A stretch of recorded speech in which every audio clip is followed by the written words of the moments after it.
হযরত ইউসুফ আলাইহিস সালামের বাবাকে এবং তার পরিবার পরিজনকে নিয়ে যাওয়ার জন্য ওনার ভাইদেরকে বলেছিলেন এবং ওনার বাবা মাকে পরিবারকে নিয়ে যাওয়ার জন্য কি পরিমাণ উপঢৌকন কি পরিমাণ মাল দিয়েছেন আজকে হচ্ছে সেই প্রেক্ষাপট নিয়ে আমরা আলোচনা করব ইনশাআল্লাহ।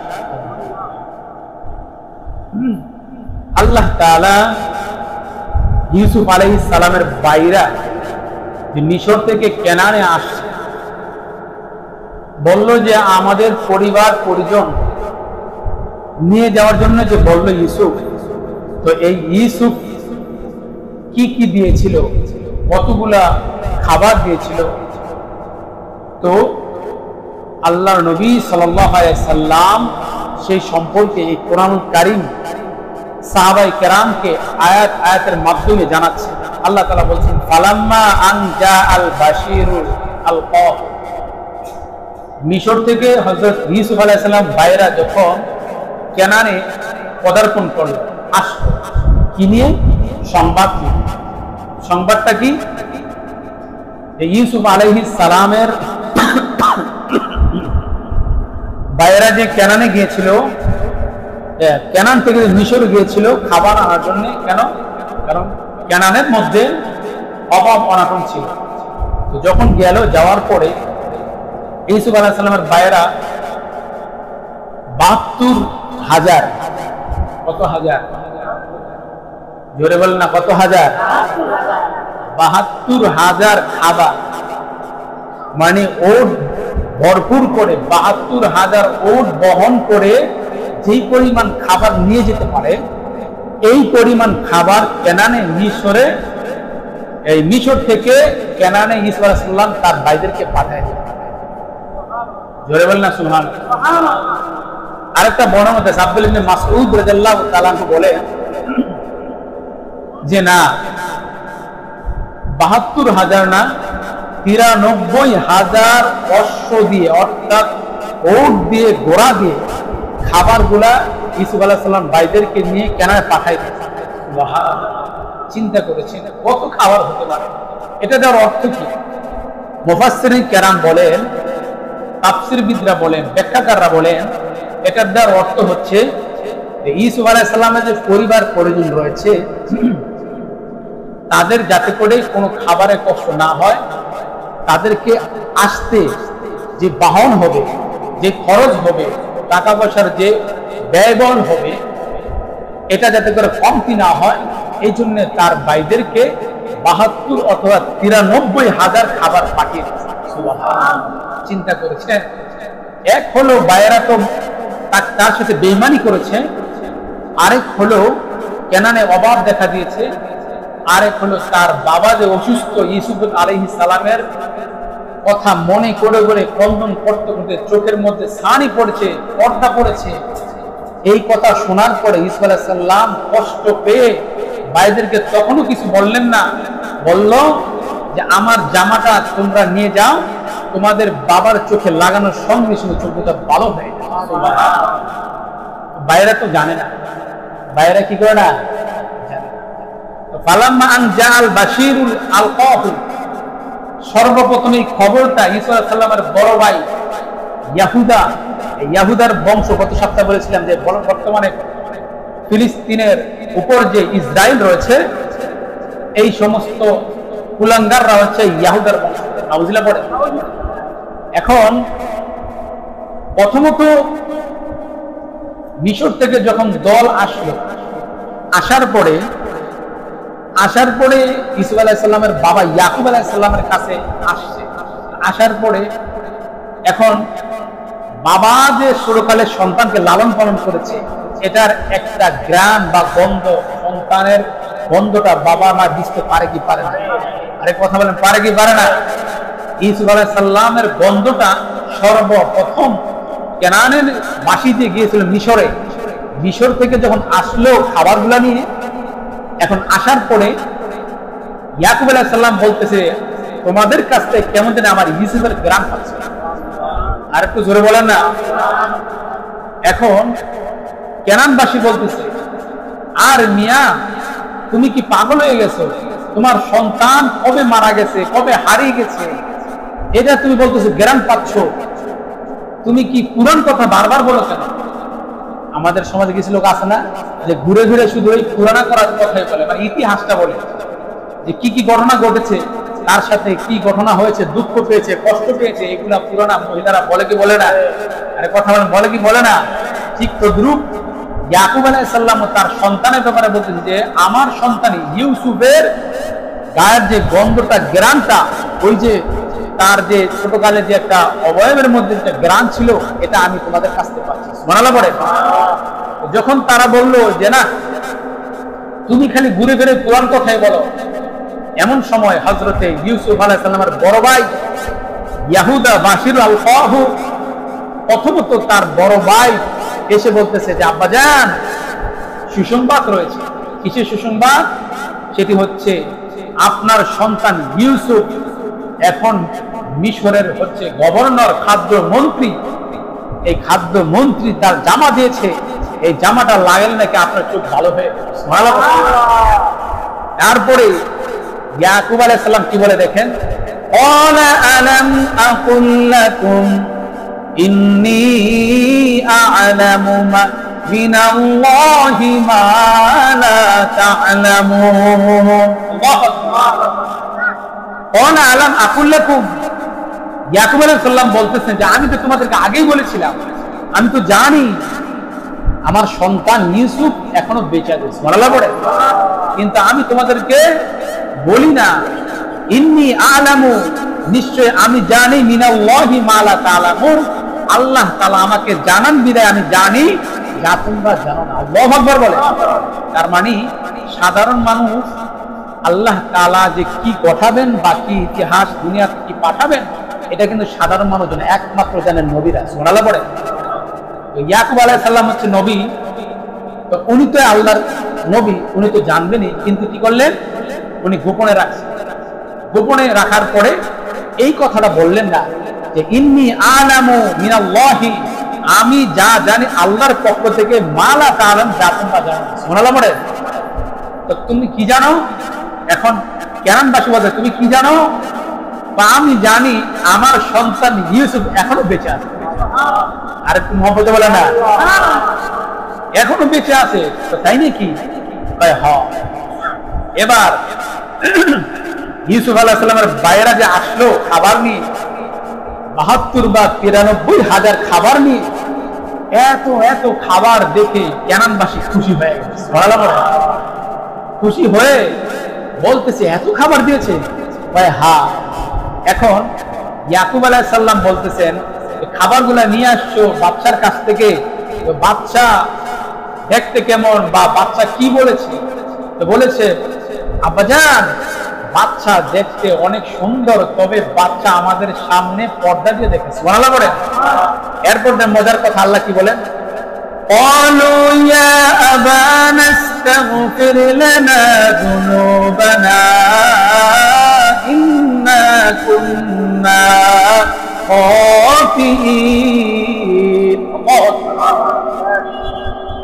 হযরত ইয়াকুব আলাইহিস সালামের ভাইরা বলতেছে ইয়া আবানা ইস্তাগফির লানা, ও আব্বাজান আপনি আল্লাহ তাআলার কাছে আমাদের জন্য ক্ষমা চান। সুবহানাল্লাহ পড়ে। কি চাইতে বললেন?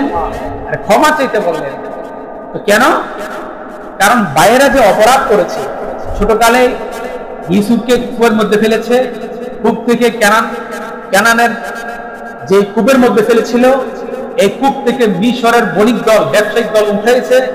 এরপর উঠার পর যে হাজা গোলাম, এ তো একজন গোলাম, হৃষ্টপুষ্ট গোলাম, সুন্দর দেখতে, এই গোলামকে বিক্রি করব, তো মিশরের বাজারে বিক্রি করলে অনেক দাম পাবো। এমন সময় তার যে ভাই ছিল ইয়াহুদা, ইয়াফেস, ভাইয়েরা বলতেছে কিরে ইউসুফকে বিক্রি করবে, যেহেতু বিক্রি হবে এক কাজ করি, আমরা গিয়ে বলে এটা আমাদের ভাই, বিক্রি আমরা করব। দেখেন দুর্নীতি কারে বলে। কূপের মধ্যে তো ফেলেছে, ফেলার পরে এখন যখন মিশরের লোকগুলা, ব্যবসায়ী লোকেরা উঠাইছে, উঠানোর পরে এখন কি আবার বলতেছে যে এটা আমাদের ভাই, তোমাদের ভাই কূপে ফেললা কেন? ওই দুষ্ট অনেক খারাপ, যার কারণে ফেলে দিয়েছে, এটা ইত্যাদি অনেক খারাপ কিছু বলার পরে এক পর্যায়ে ইউসুফ আলাইহিস সালাম বলতেছে, ভাই তোমরা আমারে খারাপ বলো না, আমাকে ছেড়ে দাও, আমি কোনোদিন তোমাদের পরিচয় দিব না। শোনালা পড়ে না, বেশি কথা কইছি না, এখন বেশি দামে করে বিক্রি করো। আছে কি আছে না এরকম মানুষ? আছে কি আছে না? সুযোগে সদ্ব্যবহার, সুযোগে সদ্ব্যবহার করে। যাই হোক, এই ইতিহাস যখন ঘটলো, ঘটার পরে এখন বাইরে যে ইতিহাসগুলা করেছে, এটা কি বাবারা জানে? আরে ভাই বলেন, জানে? জানেন না।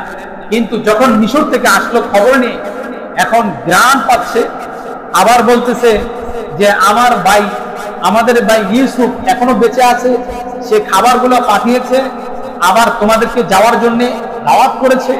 এত কিছু বলার পরে এখন ধরা খাই গেছে। বলতেছে, ইয়া আবানা, এ আমাদের পিতা, ইস্তাগফির লানা যুনুবানা, আমাদের পাপের জন্য আপনি কি করেন? আল্লাহর কাছে ক্ষমা চান। সুবহানাল্লাহ পড়েন। ইন্না কুন্না খাতিন, কারণ আমরা কি করেছি? অপরাধ করেছি, যে এটাকে মাফ পেতে হবে, ক্ষমা করাইতে হবে। তখন কি করলেন? তৎক্ষণাৎ হযরত ইয়াকুব আলাইহিস সালাম বললেন, ক্বালা সাউফা আস্তাগফিরু লাকুম রাব্বী। হযরত ইয়াকুব আলাইহিস সালাম তৎক্ষণাৎ বললেন, এরে আমার সন্তান, টেনশন করিস না, টেনশন করিস না, আমি তোমাদের জন্য দোয়া করব। তবে দোয়াটা কিন্তু দিনের চাইতে রাত্রে বেলা কবুল হয়। রাত্রি কবুল হয়। ওই কেন কবুল হয়? হযরত ইয়াকুব আলাইহিস সালাম বললেন, মানুষ যখন ঘুমিয়ে পড়ে, সপ্তম আসমানে আল্লাহ তাআলা সিংহাসন নিয়ে আছেন। আল্লাহ তাআলা মানুষ যখন ঘুমিয়ে পড়ে, মানুষ যখন ঘুমিয়ে যায়, তখন আল্লাহ তাআলা জমিনের প্রথম আসমানে এসে বলে, আলা মিন মুস্তাগফিরিন ফারজুকুল্লাহ। আল্লাহু আকবার বলে আল্লাহ তাআলা তার আসন ছেড়ে দিয়ে জমিনের প্রথম আসমানে এসে ডেকে ডেকে বলে, এ আমার বান্দা, কে আছো? অভাবে আছো? আমার কাছে অভাব অনাটনের জন্য দূর করার জন্য আমার কাছে চাও, আমি আল্লাহ তাআলা তোমাদের অভাব অনাটন দূর করে দিব। আর একটু জোরে বলে, কে আছো এমন তোমাদের ক্ষমার দরকার, পাপ করেছো, ক্ষমা দরকার। দুনিয়ার কেউ ক্ষমা করতে পারে না, কেউ তোমাদেরকে সাহায্য করতে পারে না, পাপ মোচন করতে পারে না। আমি আল্লাহ তাআলার কাছে চাও, আমি আল্লাহ তাআলা তোমাদের সমস্ত গুনাহ খাতা মাফ করে দিব। আর একটু জোরে বলেন না। 3 নাম্বার আল্লাহ তাআলা বলেন, ও দুনিয়ার মানুষ, মানুষের কাছে হাত পেত না। একটা ফিতাও যদি, জুতার ফিতাও যদি লাগে, আমার কাছে চাও, আমি আল্লাহ তাআলা তোমাদের জন্য আসমান থেকে বন্দোবস্ত অর্থাৎ ব্যবস্থা করে দিব। সুবহানাল্লাহ। এইভাবে আল্লাহ তাআলা ডাকতে থাকে, কারণ আল্লাহ তাআলা হচ্ছে আশিক, আল্লাহ তাআলা হচ্ছে মাশুক, আমরা হচ্ছে আশিক। আল্লাহর জন্য পাগল হতে হবে, আল্লাহর জন্য মহব্বত করতে হবে। যদি মাশুকের কাছে যদি আশিক বলে, আমি তোমাকে অনেক মহব্বত করি, তাহলে খুশি হয় কি হয় না? আরে কথা বলে, হয় কি হয় না? এই জন্য রাসূল আকরাম সাল্লাল্লাহু আলাইহি ওয়াসাল্লাম বলেন, এরে আমার উম্মত, তোমরা যখন নামাজ পড়বা, নামাজের পরে দুয়ার ভিতরে বলবা, ও আল্লাহ, দুনিয়ার সব চাইতে আমি তোমাকে মহব্বত করি, ভালোবাসি। সুবহানাল্লাহ। মহব্বত করি, ভালোবাসি। বান্দা যখন বলে আমি তোমাকে সব চাইতে মহব্বত করি, আল্লাহ তাআলা বলেন, বান্দারে তুই কি সত্য বলেছিস? হ্যাঁ, সত্য বলেছি। কারণ দোয়ার সময় কিন্তু কেউ মিথ্যা কথা বলে না। মিথ্যা বলে? আল্লাহ, পাপ করেছি, আমাকে মোচন করে দাও। অন্যের সাথে জিনা করেছি, মাফ করে দাও। গুনাহ করতে করতে এই দিলের মধ্যে একটা কলব রয়েছে, কলবের মধ্যে যখন একটা গুনাহ করে একটা দাগ পড়ে, ও ভাই, সাদা কাগজের মধ্যে লেখলে দাগ পড়ে কি পড়ে না? দেখেন, এই সাদা কাগজের মধ্যে দেখেন রঙিন কাগজ, রং লাগানোর কারণে সাদা আর দেখা যায় না, মানে কি একটা আবরণ পড়ে গেছে। আল্লাহ তাআলা বলে আমি তোমাদের জন্য একটা কলব দিয়েছি। মার গর্ভ থেকে ভূমিষ্ঠ হওয়ার পর 15 বছর পর্যন্ত তোমার যে কলবটাকে গুনাহ লেখা হয় না, যার কারণে তুমি যা কিছু করো সব কিছু আল্লাহ তাআলা এটা মাফ করে দেন, অর্থাৎ হিসাবে রাখেন না। যখন 15 বছর হয়, বান্দার 15 বছর পর থেকে একটা করে কলবের মধ্যে দাগ পড়ে। যৌবনকাল থেকে মৃত্যু পর্যন্ত বান্দার যখন একটা একটা করে দাগ পড়ে, ও ভাই, তখন দেখবেন কোরআন তেলাওয়াত করতে ভালো লাগে না, নামাজ পড়তে ভালো লাগে না, খারাপ কাজগুলা করতে ভালো লাগে, কারণ কলবের মধ্যে একটা স্পট পড়তে পড়তে দাগ পড়ে যায়। আল্লাহ বলেন বান্দারে, তোমরা যখন শেষ রাত্রে উঠে আমি মালিকের কাছে কেঁদে কেঁদে বলো, আল্লাহ, জিন্দেগিতে যত পাপ করেছি শয়তানের কারণে করেছি, আমাকে মাফ করে দাও। আল্লাহ বলেন বান্দা, কোরআনে সূরা তাহরিমের মধ্যে বলেন, ইয়া আইয়ুহাল্লাযীনা আমানু তুবু ইলাল্লাহি তাওবাতান নাসুহা। তাওবা নাসুহা, এমন তওবা করে যেই তওবা আর কোরআন শরীফে তো গুনাহ কথা মনে না পড়ে, গুনাহ না করে ওই তওবাটা যদি হয়, ক্ষমা করবেন কে? আরে মুহাম্মদ বলেন, ক্ষমা করবেন কে? ইউসুফ আলাইহিস সালামের ভাইদের ক্ষমার জন্য তার বাবা ইয়াকুব আলাইহিস সালাম বললেন, ও আল্লাহ, আমার সন্তানেরা ভুল করেছে, ক্ষমা করে দাও। কেননা আল্লাহ তাআলা বলেন, ইন্নাহু হুয়াল গফুরুর রহিম।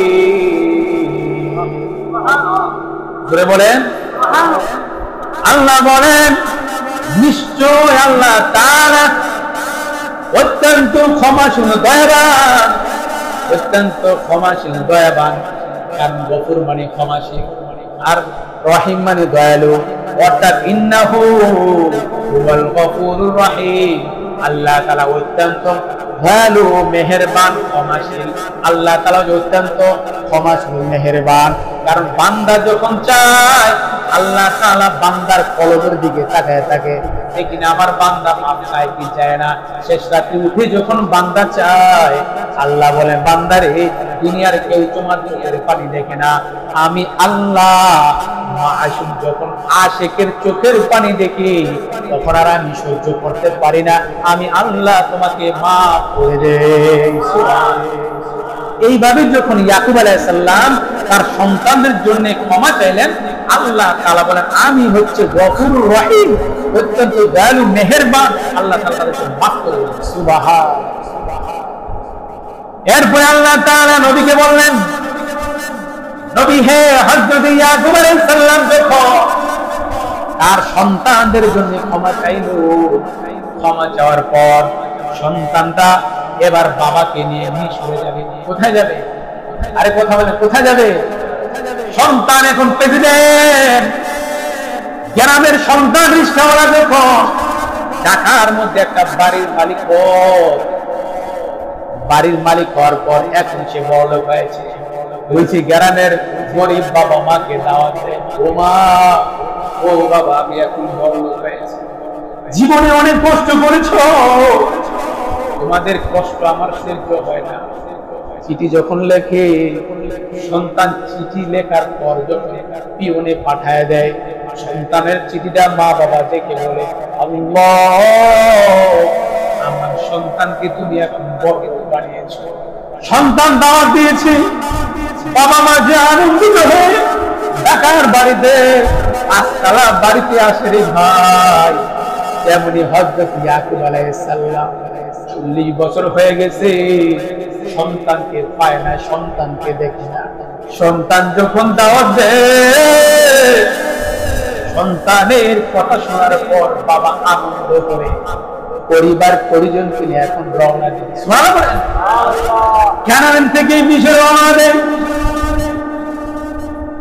মুফাসসিরিন কেরাম বলেন, গ্রাম থেকে যখন বড়লোক সন্তান দাওয়াত দেয় বাবা মাকে, বাড়ির দারোয়ানকে বলে দেয়, হে দারোয়ান, গ্রাম থেকে কিন্তু আমার মা বাবা, তাদের কিন্তু দেখতে ভালো দেখা যায় না, তাদের কিন্তু জীর্ণ শীর্ণ একটা অবস্থা পাই না, তাদেরকে কিন্তু তোমরা দূরে তাড়ায় দিবা না, দূর করে দিবা না।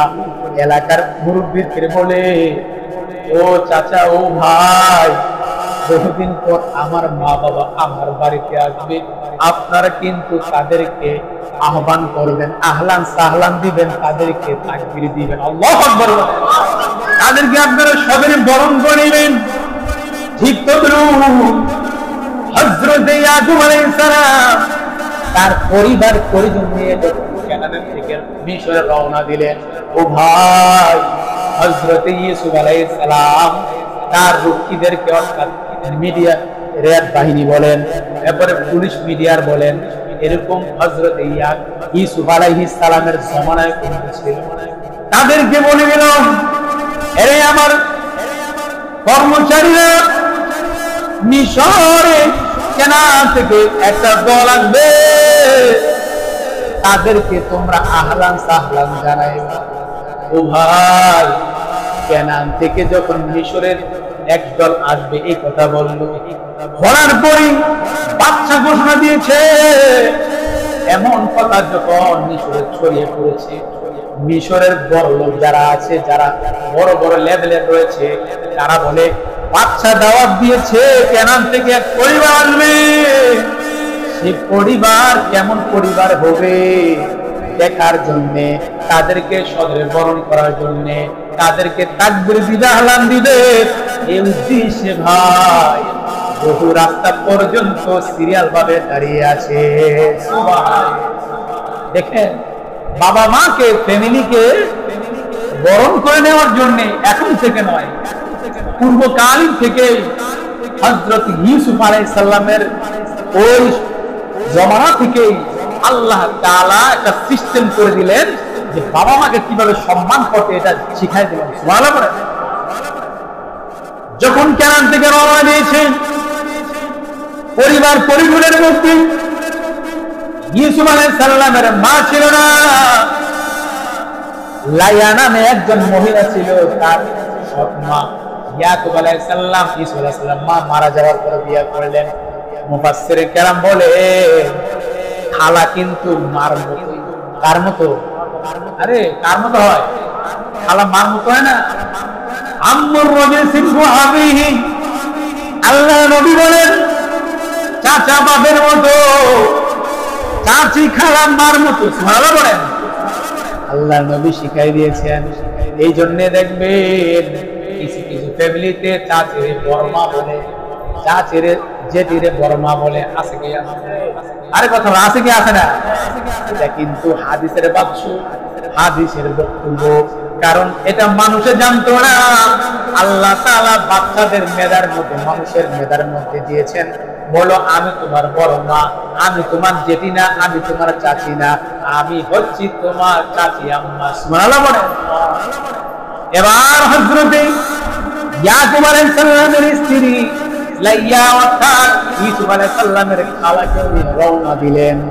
যখন প্রতিমধ্যে আসার পর দেখে মিশরের মধ্যে হাজার হাজার মানুষগুলা দুই পাশে দাঁড়িয়ে দাঁড়িয়ে তাদেরকে আহলান সাহলান বলতেছে। সুবহান। আনন্দ লাগে কি লাগে না? আরে কথা লাগে কি লাগে না? সন্তানের দাওয়াত দিছে, বড় হয়েছে সন্তান। কারণ হচ্ছে হযরত ইউসুফ আলাইহিস সালামের মায়েরা বলেছে, ও বাবা, তোমার সন্তান এখন মন্ত্রী হয়েছে, তোমার সন্তান দাওয়াত দিয়েছে, তোমার ছোট ছেলে বিনিয়ামিনকে তো ইউসুফের কাছে রেখে দিয়েছে। বিনিয়ামিনের সাথে হযরত ইউসুফ আলাইহিস সালামের একান্ত যে কথা হয়েছে, সেই কথাটা কারো কাছে বলে না। কারণ হচ্ছে হযরত ইউসুফ আলাইহিস সালামের সাথে অন্তরঙ্গ এমন কথা হয়েছে, দুই ভাই পাশে বসে কথা বলে, অপর কেউ শুনে না। এমন সময় হযরতে বিনিয়ামিন আর তার পরিবার পরিজনকে নিয়ে মিশরে যখন ঢুকলো, ঢোকার পর হযরত ইউসুফ আলাইহিস সালাম বলেন, দেখেন, ফালাম্মা দাখালু আলা ইউসুফ আওয়া ইলাইহি আবাওয়াইহি وقال ادخلوا مصر إن شاء الله آمنين الله ইউসুফ আলাইহিস সালাম বললেন ফালাম্মা দাখালু আলা ইউসুফ হযরত ইউসুফ আলাইহিস সালামের ভাইয়েরা এবং বাবা আব্বা আম্মা যখন মিশরে প্রবেশ করলো তখন ইউসুফ আলাইহিস সালাম বললেন দাখালু প্রবেশ করব না আলা ইউসুফ আওয়া ইলাইহি আবাওয়াইহি তার পিতাকে অর্থাৎ তার ভাই এবং পিতামাতাকে বলল কি বলল وقال ادخلوا مصر إن شاء الله آمنين ইউসুফ আলাইহিস সালাম বললেন আল্লাহ তাআলার ইচ্ছায় তোমরা মিশরে নিরাপত্তার সাথে প্রবেশ করো সুবহান আরে সন্তান বাবা মাকে আত্মসঙ্গে বলতেছে আল্লাহ তাআলার ইচ্ছায় কার ইচ্ছায় আরে কথা বলেন কার ইচ্ছায় চিন্তা করেন নবীদের ভাষাটাও কোরআন সুবহানাল্লাহ পড়ে বলতেছে যে আল্লাহ তাআলার ইচ্ছায় তোমরা কি করো মিশরে একদম নিরাপত্তার সাথে আরামসে প্রবেশ করো সুবহানাল্লাহ পড়ে ঠিক তদ্রুপ হযরত ইউসুফ আলাইহিস সালামের বাবা এবং তার ভাইরা মিশরে প্রবেশ করলেন প্রবেশ করার পরে আল্লাহ তাআলা কি বলেন দেখেন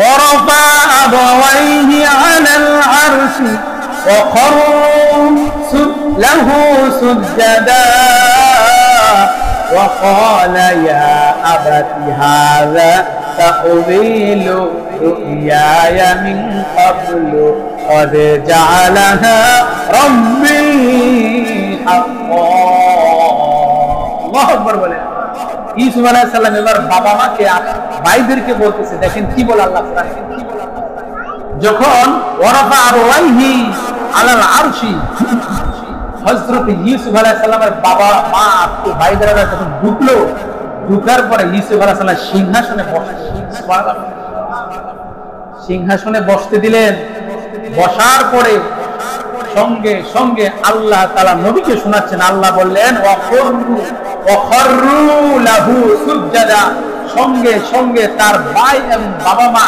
ইউসুফ আলাইহিস সালামের পায়ে সিজদায় লুটিয়ে পড়লেন সুবহানাল্লাহ সিজদায় লুটিয়ে পড়লেন এই সিজদাটা মূলত তাদেরকে প্রভু হিসাবে না অর্থাৎ শুকরিয়া আদায়ের জন্য হযরত ইউসুফ সাল্লামের বাবা এবং ভাইয়েরা সিজদা করলেন বলা পড়ে কি শুকরিয়া কারণ সন্তান প্রেসিডেন্ট হয়েছে সন্তান রাষ্ট্রপ্রধান হয়েছে এই খুশির কারণে আল্লাহ তাআলা শুকরিয়া আদায়ার্থে হযরত ইউসুফ আলাইহিস সালামের পরিবার পরিজনের তাকে সিজদা করেন সুবহানাল্লাহ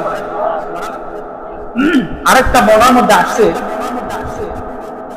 যে হযরত ইউসুফ আলাইহিস সালামকে সিজদা করেছে মূলত মানুষকে তো সিজদা করা যায় না আরে কথা মানুষকে সিজদা করা যায় যদি মানুষকে সিজদা করা জায়েজ হতো তো সর্বপ্রথম আল্লাহ তাআলা বলতেন স্ত্রীদেরকে তোমরা স্বামীদেরকে সিজদা করো সন্তানের বাবা মাকে সিজদা করো কিন্তু আল্লাহ বলেন না সিজদা একমাত্রই পবিত্র কপালটা আল্লাহ তাআলা দুটি পায়ের সিজদা দিবে সুবহানাল্লাহ আল্লাহ তাআলার জন্যই সিজদা বানায় এই জন্য মুফাসসিরিন কেরাম বলেন হযরত ইউসুফ আলাইহিস সালামের ভাইয়েরা এবং বাবা মা যখন সিজদা করলেন এটা যে বুঝেছেন শুকরিয়া আদায় করলেন যে সন্তান এখন প্রেসিডেন্ট হয়েছে সন্তান বড়লোক হয়েছে হ্যাঁ রাষ্ট্রপ্রধান হয়েছে খাদ্যমন্ত্রী হয়েছে এই শুকরিয়া আদায় সিজদা করলেন আরেকবার সুবহানাল্লাহ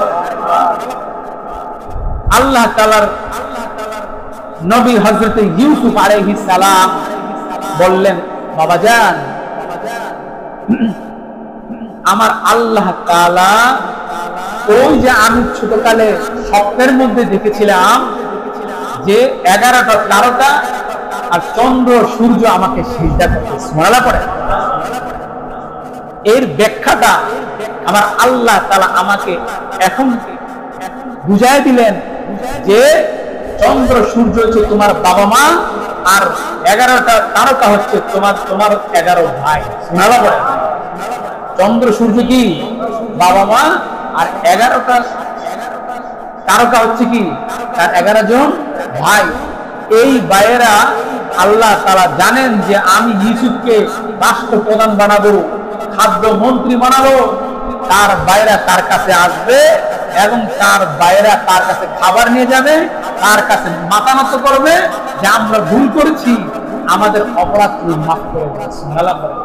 গত সপ্তাহে বলেছিলাম না, ইউসুফ আলাইহিস সালামের বাইরে এসে বললো, ভাই তুমি আমাদেরকে মাফ করে দাও। তখন ইউসুফ আলাইহিস সালাম বললেন যে আমি তোমাদের কাছ থেকে প্রতিশোধ নিব না, আমি আল্লাহর তোমাদেরকে মাফ করে দেব। সুবহানাল্লাহ।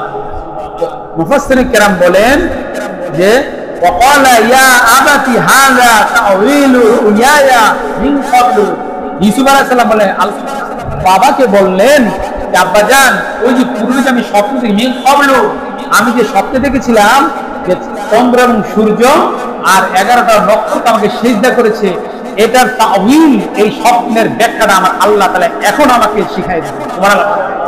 পরিচয় জানাই দিলেন যে তোমার 11 ভাই তোমাকে সিজদা করবে এবং তোমার বাবা মাও তোমাকে সিজদা করবে। সুবহানাল্লাহ। পড়ে এই ঘটনা ঘটিয়েছেন কে?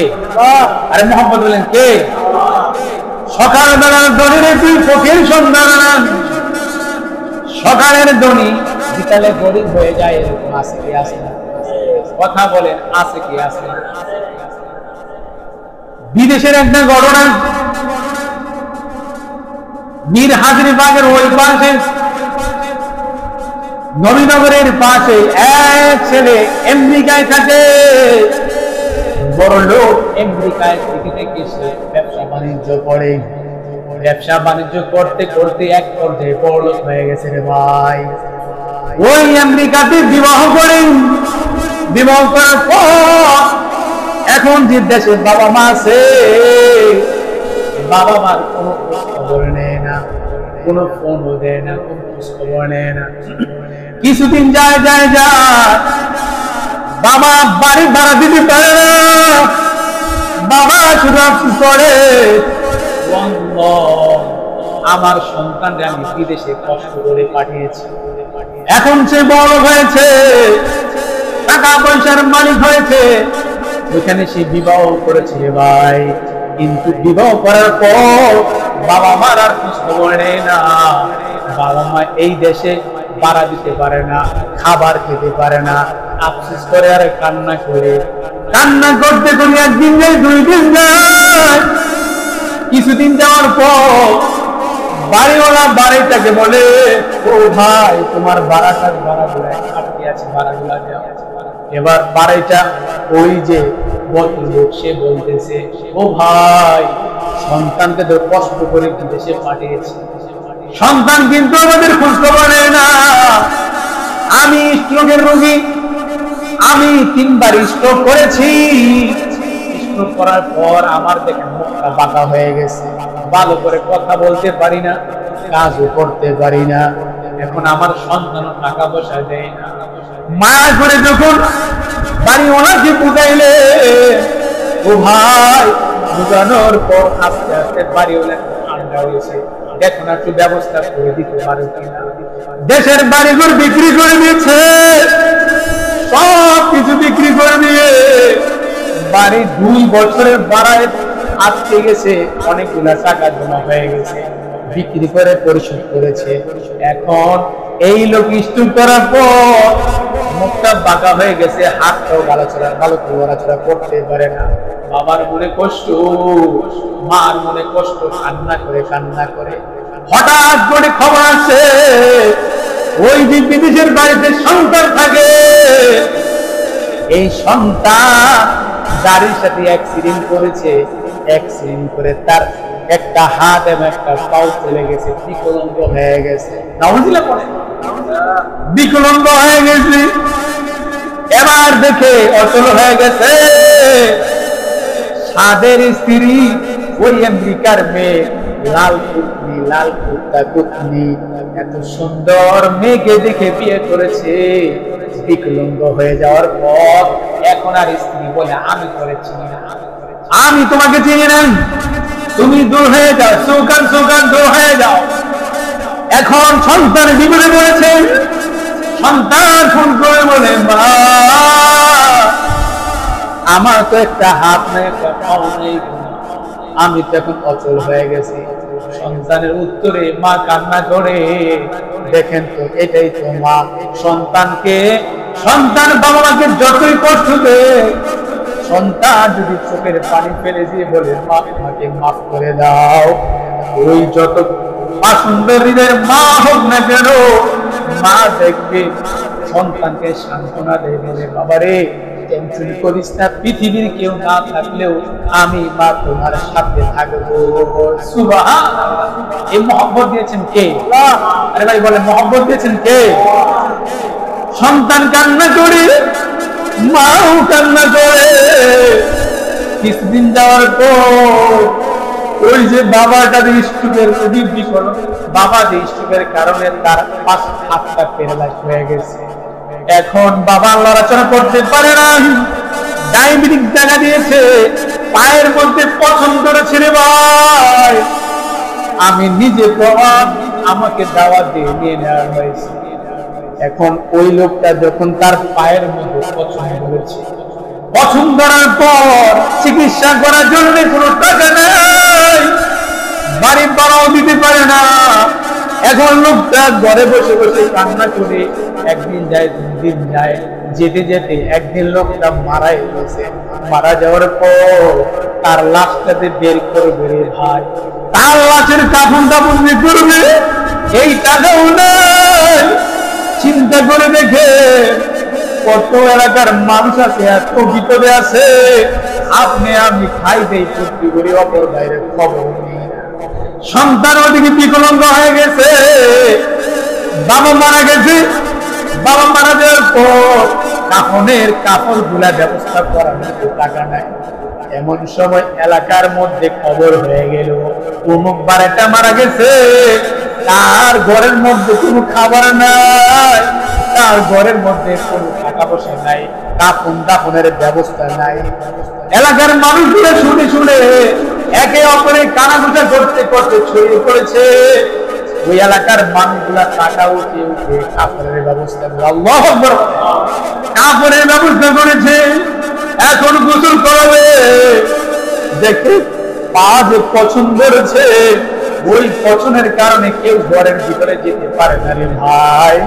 ওই লোকটা যে মারা গেছে, আহারে এই লোকটা মারা যাওয়ার পরে গোসল দেয়, যেই ব্যক্তি গোসল করা ওই ব্যক্তির নাকে হাত দেয় আর বলে পছন্দ করেছে, বন্ধ কয়, বন্ধ ছড়িয়েছে।